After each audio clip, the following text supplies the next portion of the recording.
Hello, everybody. Thank you so much for joining me. This is a quick summary of what we know about how to work in effective teams if we take on board the empirical understanding of compassion. There are lots and lots of definitions of compassion, but we're going to look at an empirical one. My name is Professor Theo Gilbert. I work for the Centre for Learning, Access and Student Success at the University of Hertfordshire, and we're working with the police and other areas of the public sector for creative, effective teams. Here's some quick tips.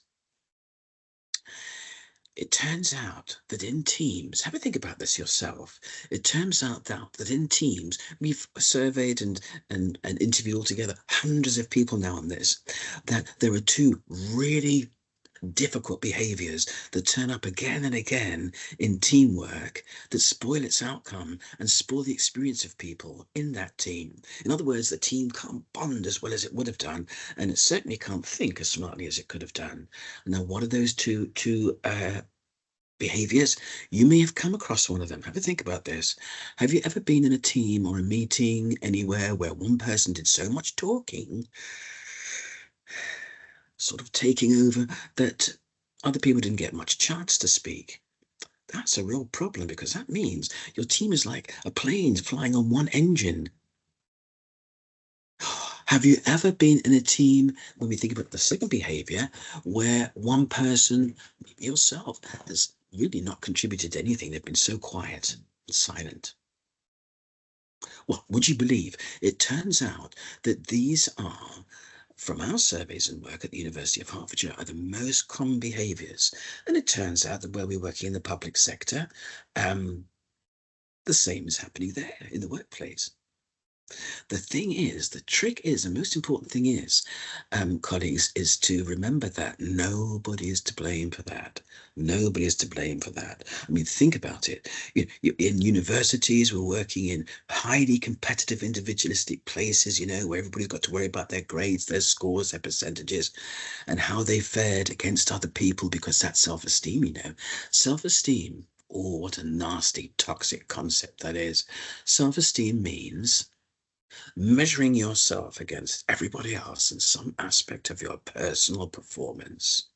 And that is an unsustainable, crash and burn any moment now situation that you're putting yourself in. And it can really, really hurt you. It can make you anxious. It can make you less able to actually think clearly, think creatively.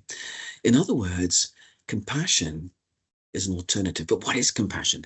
As I said, there are loads and loads of takes on what compassion is. But if we look at neuroscience, clinical psychology, group psychotherapy, the Compassionate Mind Foundation, for example, then we can see that compassion for teams, in teams, means noticing, not normalizing, noticing distress or disadvantaging to yourself or others or your whole team,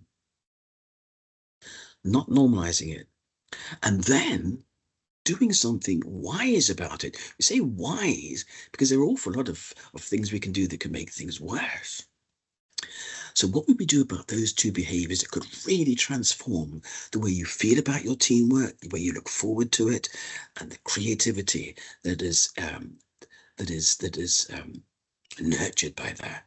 Well, first of all, to remember that nobody's to blame. We have our reptilian brain is 500 million years old, and in it we have our lovely threat system, which is fight or run like crazy or freeze. And those are very important mechanisms to get us out of trouble. Imagine we see something move in the grass. If we were prehistoric people and we had to do something quickly, our brain would immediately try to save us. And that's the reptilian brain. It's 500 million years old, but it's a bit overstimulated today in shall we say in media, in politics, in education, in business. This is a competitive thing, you see. And it can really turn up in teams with these two behaviors, all right? Because one of them is about taking over, fight, and the other one is about freeze and withdraw. If we overstimulate the reptilian brain to keep producing those behaviors, when in fact, no, we're actually very social, team-based animals, we can get into a lot of trouble. So let's have a think. What would you do? What would you do about any of these behaviors if you met them sitting in your team? So we'll have a think about sitting in the team first when you're all sitting together, and then we can think about what the wonderful Dr. Jaya Sundra has found when all of that is converted to the online team meeting. So one of the things that's really important, if you can do this in your teams, I'm going to start thinking about dismantling these behaviors now without, very importantly, without blaming, patronizing, humiliating, or silencing anyone. Golden rule, no one's to blame. We all do these things sometimes. These two behaviors come up in our own lives. One of the golden rules is to make sure that whenever you speak in your team, you look at everybody. You're looking at everybody as a single organism. It turns out that Vertical et al. In Canada in 2002-2003 found that when people thought that somebody was looking at them when they spoke, that is to say, when onlookers or team members thought that the person speaking at any one time was looking at them, participation equalized. That's just what we want, not monopolizing and not silent behavior. We need everybody's opinion, and that means the monopolizing to let that in, and the speakers need to have the courage, if we can help them, and if they can, to come forward with ideas that may be absolutely vital to the team. Vertical et al. Found that participation was equalized, and problem solving and decision making was of better quality too compared to controls when folks thought that any speaker was looking at them. So this is what we might try and do this. Now, if you're a neurodiverse student, 1 in 7 of us are neurodiverse, don't worry. First of all, you are vital to your team. I wonder if we're going through some sort of evolution of the brain now, as Professor Gardner at Oxford University suggests. The architecture of our young people's brain is changing a lot with digitalization, but also this notion that there are 1 in 7 of us who are neurodiverse is very important. Helen Taylor et al. In the Cambridge Journal of Archaeology, or the Cambridge Archaeological Journal, I'm so sorry, I can't remember, 2022, have written a really, really interesting paper that without neurodiversity, which was evolved purposefully and deliberately into the human cognition and its evolution, we wouldn't have survived, because we wouldn't have had available to us radically alternative, different ways of thinking.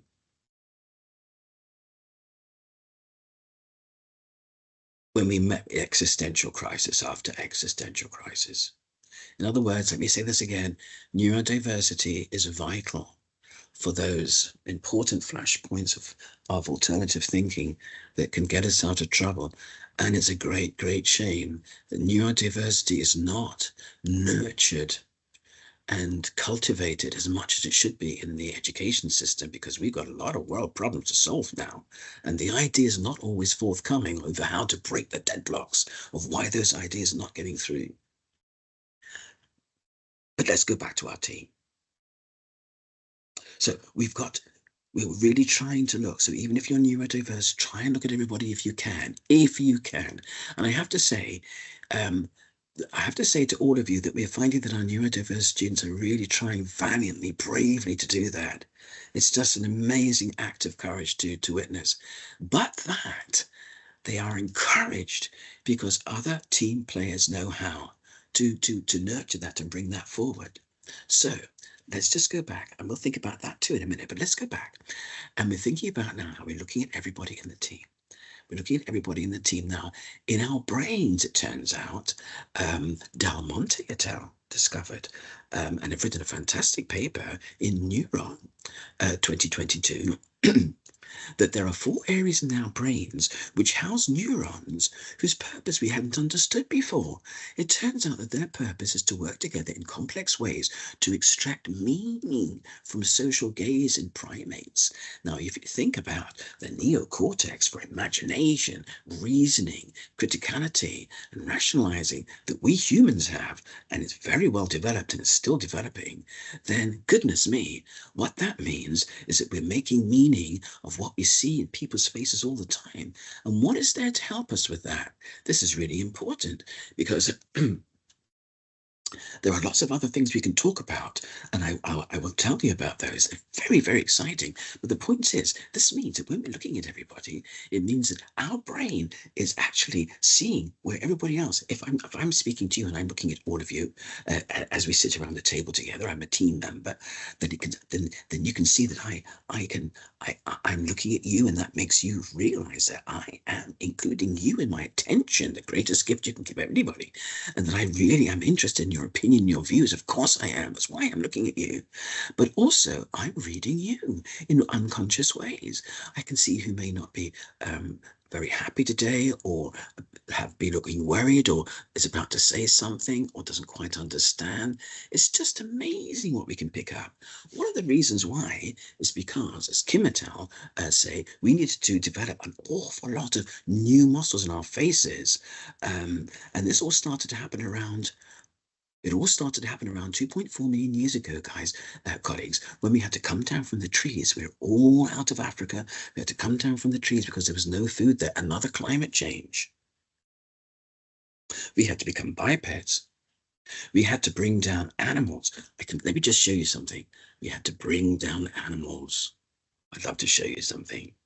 Big animals, dangerous animals. We were living in very, oh, look at this, look at this, look at this. Look at that for a lovely piece of animation there. Can you see that? Of animation. That's around 36,000 years old, and it was found in a cave in southwest Europe. Look at this, look at this. Wonderful, wonderful, wonderful, what wonderful artistry. So I'm just going to take you back now. I hope that's, oh, I hope you're back now. Thank you so much. So there we go. These are the animals we had to bring down for meat. We needed meat. So nobody could do that by themselves. So we were going to have to really, really think about, well, we had to automatically look out for each other in teams in these dangerous environments. We had to make sure we got back safely together. So we had to communicate. We had to communicate across distances. So the whites of our eyes, the sclera, look at this. Far more than dogs, horses, or monkeys were remained with us, so that all developed, so that we could signal where is the opportunity, where is the danger. And even now, when we look, people will follow our gaze, especially with the expressive eyebrows here. So there you go. We've got the sclera here. We've got the proliferation of muscles, and we can have many, many more expressions to communicate something, excitement or worry or whatever it was. Really, really useful in teams. What else did we have? Our skulls flattened very quickly. We had very protruding skulls here. They flattened very quickly so that we could have these expressive eyebrows. Everything was turbocharging in evolution to try and keep our species alive. And you know why that's so exciting? Because that is exactly what Darwin was talking about when he said the survival of the fittest, the survival of the fittest. That means that when there is an environmental change, we know what to do. We collaborate together. Darwin talked a lot about collaboration, cooperation, so that a species can make a good fit to this sudden change in the environment. Unfortunately, of course, the Victorians decided that the fitness meant brute strength, so that we could go and brutalize every country we wanted to. But that is not what Darwin said. Biologists are coming back and saying now very purposefully, he meant fast collaboration of a species so that it can fit to a new environment and survive. That's what happened to us. How lucky we are. So we've got the muscles, we've got the eyebrows, we've got language developing very, very quickly, which Helen Taylor and in the Cambridge Archaeological Journal is saying was dyslexia was the disruptor, an innovator of the development of language, human language. Just amazing. So evolution was really, really trying to keep us here, help us survive. You know, there are around 22, at least 22 species of humans. The Naledi people were only found in Africa in 2018. But here we are, Homo sapiens developing over the last 300 years, with all 300,000 years, with all these developments all coming in from around 2.4 to 3 million years ago. We really are a super species, and our And our ability to look after each other and our environment was really, really very, very impressive indeed. If we lost it now, can we get it back? Of course we can. We can, with really effective teams, transdisciplinary teams, international teams that can really work well and effectively. So when you are looking at everybody, right, you're checking folks out and they're checking you out. That is to say, there's an awful lot of communication coming through there. And again, a huge congratulations to our valiant neurodiverse students who are holding their own here as much as they can, and to the teams that work with them. We see students, we see people in the workplace putting their hand across the table. This is beautiful mammalian brain here connecting with you. We're connecting with you. Heads on the side. My jugular vein is here for you. I'm no threat to you. Nodding, leaning in, smiling. The encouragement that we give each other in teams through these non-verbal gestures are second to none. They are so powerful, so effective at keeping the team together. So we're all paying attention to each other. Here's a little problem. A monopolizer, that the wonderful father of modern group psychotherapies, Irvin Yalom, now passed, I'm afraid, from Stanford University, always remind yourself, said the monopolizer is often the most anxious person in the group. The monopolizer is often the most anxious person in the group. So again, no blame at all. Remember how stimulated this reptilian system is, this threat system is. Through all these systems we grow up in. So the monopolizer you will often see cannot look at everybody when they speak. Instead, what you will see very often is that they will lock eye contact with one person and they will talk until the other people in the team think, wow, why did we even bother coming? And as well they might, because this can be set up in concrete, it can be fossilized from the very first meeting if we don't do something about it. So what you're going to do? If you are the person that the monopolizer has locked onto, wittingly or unwittingly, willingly or unwillingly, and this person is talking and other people are not getting much chance to speak, then you are the monopolizer's partner in crime. You are the colluded, whether you like it or not. What are you going to do? This is what you do. This is what you can try. Break eye contact with the monopolizer gently. Your face muscles very soft, not tense, just very friendly. Just break eye contact with them and look at Keisha, who may be on the right here. Yeah, Keisha exists too. And then come back and check in with the monopolizer. It's not their fault. And just guide them gently to Ahmed, who might be sitting here. Works like a dream. That disturbance of our very sensitive visual field means that people will say, the monopolizer will often say, oh, Keisha, sorry, sorry, Ahmed, Keisha, what did you want to say, guys? What did you want to say? If that doesn't work, it usually does. Give it a try. Don't have to say anything. Just use your eyes. Remember, you've got the sclera there for a reason. If that doesn't work, then other people in the group can help. Or, and this is something you can use online as well. Somebody's talking, and you can't use all this visual inclusivity. And there may be other reasons why you can't do that either anyway, if one is visually impaired. Voice, here's another way to do it. With a warm, soft voice, a gentle voice. Not the voice you use for yourself when you're thinking about your self-esteem. Oh, I should have done this. Oh, I'm not going to. Not that tone of voice. The Compassionate Mind Foundation reminds us the tone of voice you use to criticize yourself, quite often when you don't realize you're doing it, is cruel. It's unkind. And it will dampen your ability to focus. It won't enhance it. It will dampen it down because it will stimulate brain chemistry like cortisol, the stress hormone. That stays in your system for 72 hours, Be kind to yourself. Be kind. Self-compassion. When you wake up and you're very stressed in the morning, you're going to breathe out more slowly than you breathe in. Think about something, or somebody, or an animal, or a child, or a situation, or a wonderful place that you are so grateful for. and talk to yourself in a warm, gentle voice. Very important. That will really help tamp down what the threat system is trying to do, and that is to flush your brain with cortisol and adrenaline. You can't think straight like that. So get on top of that. Now, in your teamwork, you can use that gentle voice as well, whether you're online or not. But especially if you're online and you can't use the visual work that we've been thinking about. So you might say, you might slip in for where Ben, for example, is monopolizing a lot. Any of you can do this at any time. And just slip in like a little fish when Ben takes a breath. Even I had to do that.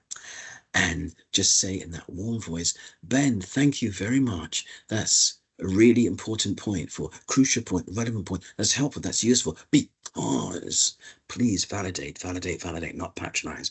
So think about why you are picking out a particular point that Ben has mentioned that is very useful. Rationalize that. That is a really useful point, Ben. Thank you. Because, and in the same breath, turn your attention to Keisha. Maybe Ben has cut her off a couple of times. Ooh. Her confidence could be draining through the floor if she's neurodiverse, or if she's naturally shy or quiet, or an international student, doesn't speak English as their first language. Have a heart, everybody. So, so you might say, Ben, that's a really important point. Thank you so much for that. We're going to need that in phase 2. Keisha, is there anything you'd like to add here? That's that warm voice consistently for everybody. It doesn't have to be monotone. But it's an inviting voice, So if that doesn't work, because Keisha says doesn't want to speak now, she's freaked out, or she's lost her thought, or whatever, or she's very anxious, all Keisha has to do is just do this. That's it. She's just not ready. But everybody in the group, please come back and keep putting Keisha out as far as you can with your gentle invitation. As many times as you can, ask that cold, dark water into that boat, because without her ideas, you may do well, but you may not do as well as you could have done. Everybody's ideas come from something. There's no such thing as a stupid idea. You need her on. And so if you're a quiet student, remember that your ideas are as valuable as everybody else's. You are needed. And colleagues, I've got to tell you, there's a lot of stuff said that if quiet students in a team don't want to speak, that is their right. Problem, they are in a team.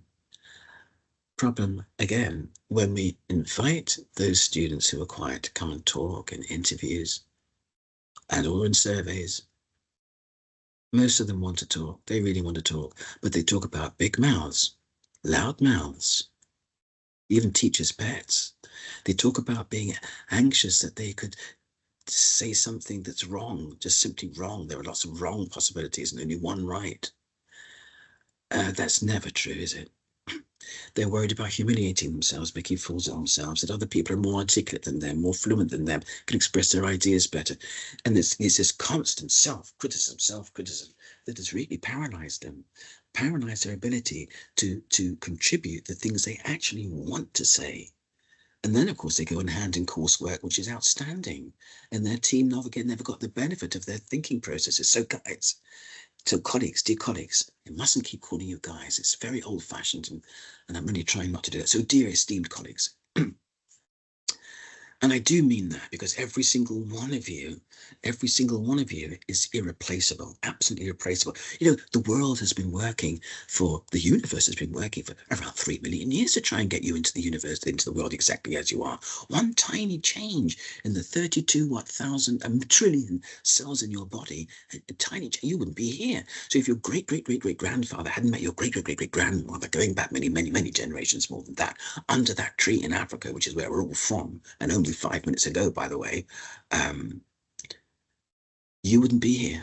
And you are a miracle. Think of all the kindnesses that you have generated throughout your life that have changed circumstances for other people. And the consequences of your kindnesses you will never know because they ripple out.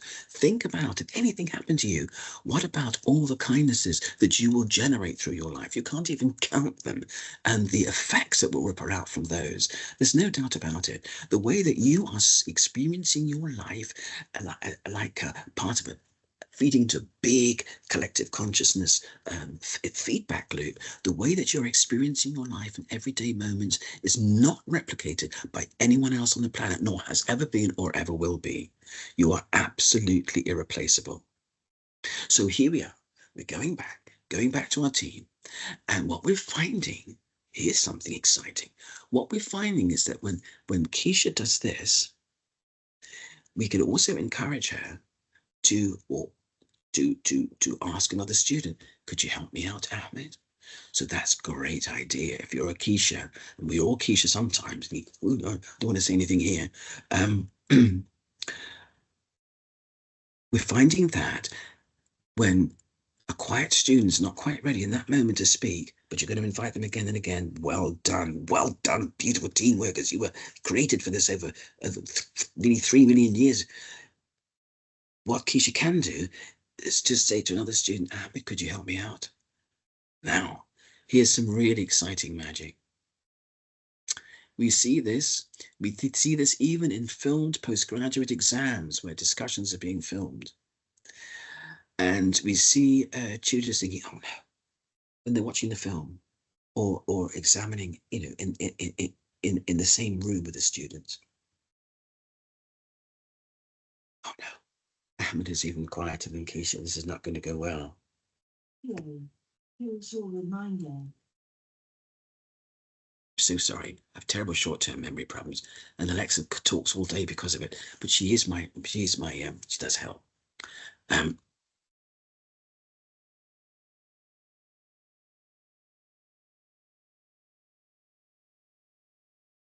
So sorry, everybody. So sorry. So here we are. So what we're finding is that the Ahmed will actually smash it. But what about all that? What about all that that worry that the quieter students often have that they'll say something wrong, and the motivation has changed. We are all deeply compassionate people. Our brains were designed that way. And that means that we're seeing students who are very shy saying that when they're asked to help, the motivation now is to get somebody out of trouble and help. That's what our species was created to do all this long time ago when it came to working in teams. So we're seeing people's marks go up, and we're seeing the monopolizers as well being more concise. And when we examine this, we see that tutors are saying they're more concise now, and they're listening more, and it's what they're saying is richer. So everybody is a winner. And again, that's why the public sector are asking us to come and help them with this stuff too. And it's working. They're writing to us saying their teams are really effective now. Anybody can do this. Absolutely anyone can do this. So if I could leave you with that, I just want to remind you, because this is a summary, I just want to remind you that compassion, according to neuroscience, clinical psychology, group psychotherapy, there is lots and lots and lots of definitions for it, but let's go for the empirical one. As I said, compassionate mind foundation in teams, noticing, not normalizing distress or disadvantaging to yourself. Okay, so we've got this area of the brain to help us. We know we can be very, very vigilant. If we have a look at that, that's empathy, actually. Noticing and working out how people may be feeling or why they may be thinking the things they are. Empathy is a wonderful thing. Sometimes, not always. Consider how a torturer from Guantanamo Bay would need to watch, listen to, really study vigilantly their victims to know how they're going to create the most amount of fear and pain. The Compassionate Mind Foundation points this out a lot. Here's another example. If a murderous psychopath, I don't want to I don't want to imagine myself as such. But if a murderous psychopath wanted information from you or from me, they would hold the gun to our heads, right? But if a murderous psychopath was also empathic and then very, very serious, this is why your teamwork is so important. You are the hope of the world for in your teams, wherever you are, whoever you are. Empathic psychopaths are running the world at the moment. It's our education system as well. It has really blown this, especially in some countries where segregation of people is the norm. An empathic murderous psychopath is not going to hold the gun to your head or to my head for the information they want from us. They're going to hold it to the head of the person that you love most. It could be your partner, parent, your child.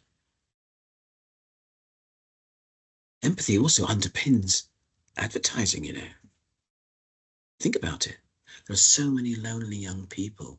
After COVID, we were all told to socially distance, socially distance. World Health Organization said, no, physical distance, not social distance, not social distance. We are a very, very social species. We can't survive like that. So now, of course, there are so many lonely people, and it's so easy now, isn't it, to tempt them into this brand of alcohol or that brand of alcohol by showing lots of people having a fantastic time at a party, all together, you know, dancing, having a wonderful time. It's how we sell through empathy in the advertising business. I am not part of the advertising business, I hope, not the industry, but you know, and new parents of a newborn baby show a baby in a potentially dangerous situation, and you'll be much more successful at persuading the parents to buy this particular nappy, diaper, or that particular medicine, or this particular food. So you put a baby in the middle of a busy road, or done with computer graphics, I've seen that, or in a cage with wild animals, I've seen that. So let's be careful about empathy. Empathy has its own neural circuitry in the brain. This Klemecki et al. Found out. Olga Klemecki, very good on this. Klemicki. But so does the neural circuitry she and her team have found of compassion. That's different. There is a distinct neural circuitry for compassion in the brain that lights up, that draws on empathy. So empathy is not the full story. Empathy without the second part, take wise action to reduce or prevent that distress, is also does not need an emotion. It's another cognitive skill like empathy. No matter how many emotions may accompany compassion, it is not an emotion. It's a psychobiological motivation that helped our species survive, like hunger, so that we eat, like tiredness, so that we get the rest we need. Compassion developed for that purpose too, so that we can survive, get home, get each other home safely. It's really a matter of life or death for our species. And so that is decision making. Take wise action to reduce or prevent that distress or disadvantaging. That's decision making. The police do that, but that's what they're meant to be doing.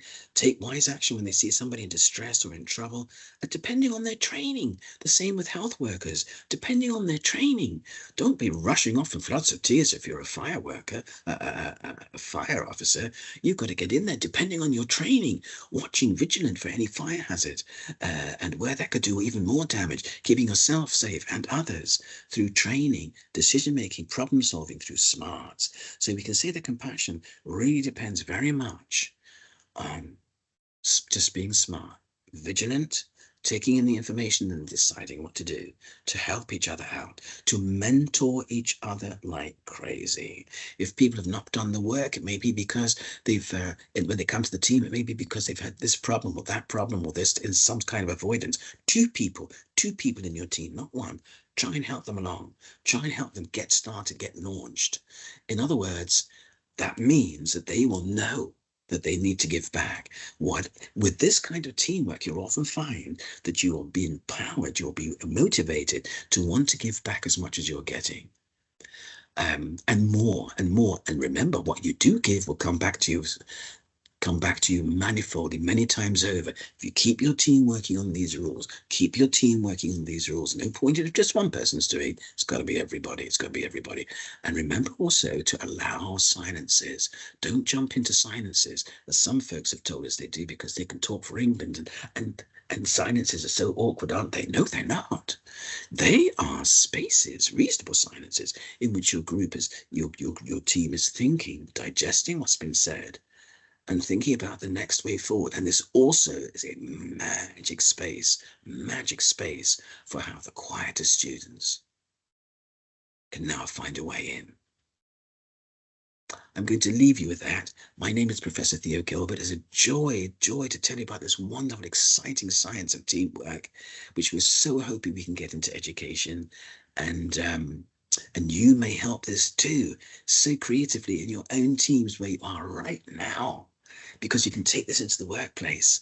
Very, very good luck with this. Take the very best care of yourselves. Remember, breathing out more slowly than you breathe in when you get stressed.